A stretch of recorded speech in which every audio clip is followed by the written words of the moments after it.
आज मैं आपको मेरे वफात की और मेरे इंतकाल की कहानी सुनाता हूं। मेरे वफात के वक्त यानी मेरे इंतकाल के वक्त ठंडी के मौसम की एक ठिठुरती हुई रात थी जब मेरी वफात हुई। उस दिन सुबह से बारिश हो रही थी। मेरी बीवी सुबह डॉक्टर के पास मुझे लेकर गई क्योंकि मेरी तबीयत बहुत ज्यादा खराब हो रही थी। डॉक्टर ने मुझे चेक किया और कुछ दवाइयां और इंजेक्शन वगैरह चेंज कर कर मुझे दिए। मैं खामोश रहा।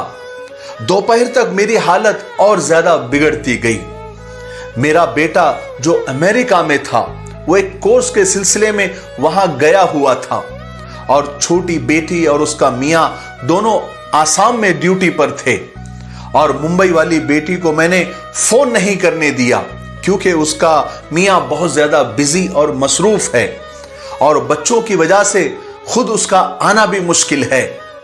रहे मेरे दो बेटे जो बाहर मुल्क में जॉब कर रहे थे, उन्हें परेशान करने का कोई तुक नहीं बनता था।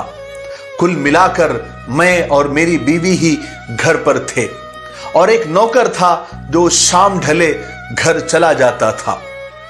जब असर का वक्त हुआ तो मुझे महसूस हुआ कि कमजोरी के मारे मुझे बात करना मुश्किल हो रहा है। मैं समझ गया कि मेरा आखिरी वक्त आ गया है। मैंने फौरन अपनी पुरानी डायरी निकाली और बीवी को पास बिठाकर पैसों की तफसील बताने लगा जो मैंने लोगों से वसूल करना थे और जो लोगों को मैंने अदा करने थे। बीवी ने हालांकि हल्का सा एहतजाज किया। वो नाराज हुई और कहने लगी, ये तो आपकी पुरानी आदत है, जरा सा भी कुछ हो जाता है तो आप डायरी निकाल कर बैठ जाते हैं। मगर उसके आज के एहतजाज में और पहले के एहतजाज में वो यकीन नहीं था। फिर सूरज गुरूब हो गया। अंधेरा और सर्दी दोनों बढ़ने लगे। मेरी बीवी मेरे लिए सूप लाने के लिए किचन में गई।